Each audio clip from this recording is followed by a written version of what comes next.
Imaginen por un instante que están completamente despiertos, pero su cuerpo no responde. No pueden gritar, no pueden mover un solo dedo, ni siquiera abrir los ojos. Escuchan el llanto desgarrador de su madre. Sienten como los médicos les colocan una sábana sobre el rostro y, finalmente, experimentan el peso asfixiante de la tierra cayendo en el ataúd. Esto no es una pesadilla, sino lo que le pasó a Claire Boyce Narcisse en 1962. Tras una disputa de tierras con su propio hermano en Haití, Claire Boyce comenzó a escupir sangre y sus signos vitales se apagaron por completo en el hospital de Deschapelles. Fue certificado fallecido por los médicos norteamericanos y enterrado al día siguiente. Pero Claire Boyce no estaba fallecido.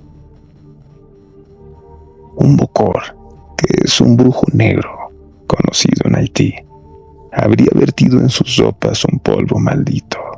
18 años después, en 1980, un hombre demacrado y con la mirada perdida se acercó a la hermana de Claire Boyce en un mercado y pronunció un apodo de la infancia que solo ellos conocían. Era él. Narcisse relató el horror absoluto. Estuvo consciente durante todo su entierro. Escuchó las paladas de tierra golpear la madera. Esa misma noche, el brujo desenterró su cuerpo. Lo golpeó brutalmente para romper el letargo y lo alimentó con una pasta de datura, una planta alucinógena que borra la memoria. Durante 2 años, Claire Boyce fue un esclavo sin voluntad, un fallecido viviente que trabajaba bajo el sol en una plantación de azúcar, atrapado en una prisión química dentro de su propio cerebro. Cuando el brujo pereció, se rompió el hechizo y los zombies errantes finalmente pudieron regresar a casa. Damos un salto hasta el año 2010. Haití acababa de ser devastado por un terremoto apocalíptico que dejó miles de cadáveres bajo escombros. Poco después, una terrible epidemia de cólera comenzó a multiplicarse en las zonas rurales, desviviendo a la gente en cuestión de horas a causa de una deshidratación brutal. En medio de un escenario sin médicos, sin agua limpia y cubierto por el polvo de la destrucción, el pánico colectivo despertó un demonio primitivo. En los pueblos de Grand Anse corrió el rumor de que la enfermedad no era una bacteria, sino un maleficio lanzado por Ongans. Son sacerdotes vudú. Se decía que los brujos salían por las noches a esparcir un polvo invisible en los pozos de agua para diezmar a la población y ofrecer sus almas a los espíritus de la muerte. Lo que siguió fue una cacería de brujas medieval en pleno siglo XXI. Tumbas armadas con machetes, piedras y antorchas asaltaron los templos vudú. Los sacerdotes eran sacados a rastras de sus camas frente de sus familias. Al menos 45 curanderos y brujos fueron linchados en las plazas públicas. Muchos de ellos fueron decapitados con saña o rociados con gasolina para ser prendidos vivos, mientras la multitud aplaudía, creyendo que las llamas purificarían la maldición de la cólera. El verdadero terror no provino de los espíritus aquí, sino de los vivos consumidos por la histeria colectiva. Diciembre de 1863, en los suburbios de Puerto Príncipe. El misticismo se transformó en pura monstruosidad.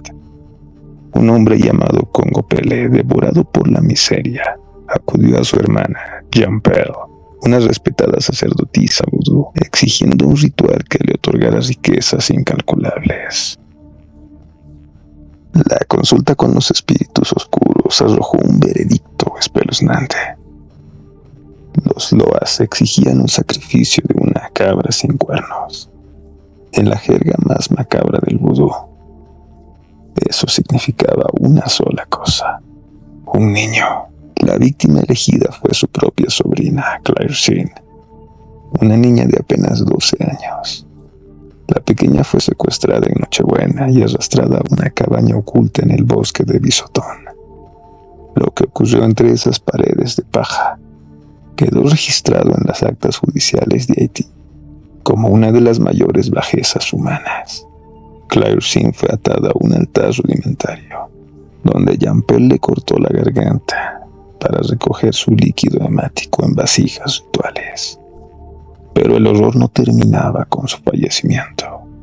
Los 8 miembros del culto desollaron el cadáver de la niña, cocinaron su carne y la consumieron en un banquete antropófago destinado a absorber su pureza espiritual. El hedor y los susurros del pueblo alertaron a las autoridades coloniales. Tras un juicio que conmocionó al mundo, los 8 implicados confesaron todo antes de ser ejecutados frente a una multitud enardecida en febrero de 1864.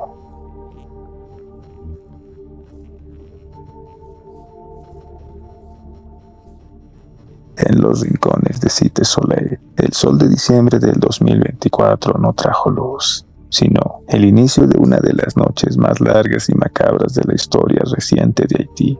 Imagina un laberinto de lámina y miseria, donde el verdadero soberano no viste corona, sino que porta un fusil de asalto. Ahí, en el feudo de la pandilla de Wolf Jeremy, la paranoia y la barbarie se conjugaron en un relato de terror real. Todo comenzó con la enfermedad del hijo de un poderoso líder criminal.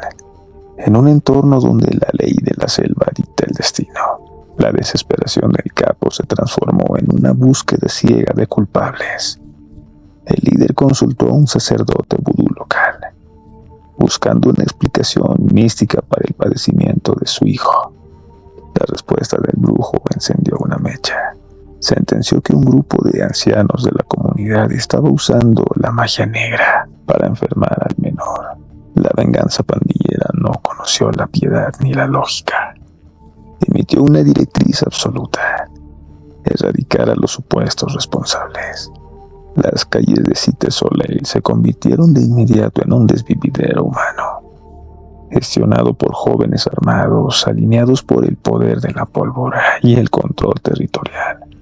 Las víctimas: ancianos, niños indefensos y mujeres, cualquier persona sospechosa de practicar maleficios, padecía los castigos en plena calle, asaltos a viviendas precarias y linchamientos públicos. Según las investigaciones posteriores, confirmaron el saldo de 207 personas desvividas. El horror de Cité Soleil expuso una vez más las costuras rotas de un Estado ausente, mientras aquellos hechos se ejecutaban a plena luz del día y bajo el amparo de la noche. El eco de los disparos retumbaba sin que ninguna fuerza del orden público interviniera. Pétionville es una de las zonas más exclusivas de Puerto Príncipe.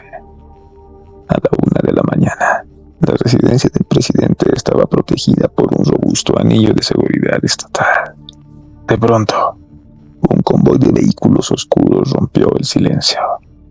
De ellos descendieron un comando de asalto fuertemente armado, compuesto en su mayoría por exmilitares extranjeros mercenarios, profesionales de la guerra. Aquí es donde la realidad se volvió siniestra y perturbadora. Los atacantes ingresaron al complejo gritando por megáfonos que se trataba de una operación de la DEA, la Administración de Control de Drogas estadounidense. Y lo más aterrador, la seguridad no disparó un solo tiro. El comando avanzó por los pasillos como fantasmas con llaves maestras, sin encontrar resistencia alguna. El jefe de seguridad del palacio y sus hombres simplemente los dejaron pasar. El presidente estaba completamente en shock. Lo que ocurrió dentro de la habitación presidencial roza lo sádico. Joven El Moise no solo fue desvivido. Los reportes forenses revelaron que fue torturado antes de perecer. Su cuerpo recibió 12 impactos de bala de grueso calibre. Le fracturaron un brazo y un pie y le destrozaron un ojo. En la misma habitación, su esposa, Martine Moise, fue alcanzada por los proyectiles, fingiendo estar desvivida en el suelo. Tuvo que escuchar cómo los mercenarios revolvían los cajones y archivos del presidente. No buscaban joyas ni dinero en efectivo. Buscaban documentos específicos, una misteriosa lista de nombres vinculados al narcotráfico y a políticos corruptos que Moise planeaba entregar a las autoridades internacionales antes de que los silenciaran para siempre. Imaginen por un momento una ciudad donde el orden social ha sido completamente erradicado. Puerto Príncipe, la capital de Haití, se transformó en un tablero de juego controlado en un 80% por los señores de la guerra. Pero entre todos los criminales surgió una casta de monstruos que desafiaron cualquier noción de la humanidad. Barbecue, un nombre que por sí evoca imágenes nefastas, y la facción de Grand Griff llevaron el horror urbano a niveles que harían palidecer a las mentes más retorcidas de la literatura. En las imágenes viralizadas en redes sociales, se puede apreciar a jóvenes armados con fusiles de asalto celebrando alrededor de hogueras improvisadas, pero no cocinaban animales. Lo que colgaba o yacía sobre el fuego eran los restos mutilados de civiles inocentes o miembros de bandas rivales.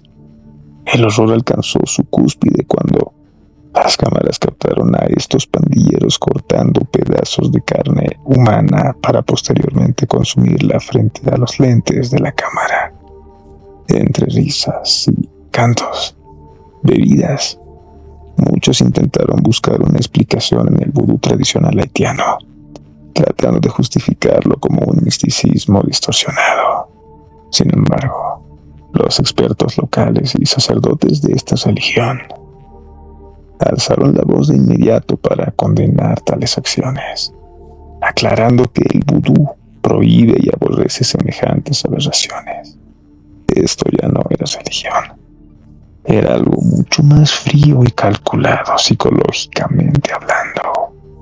Esto era terror puro.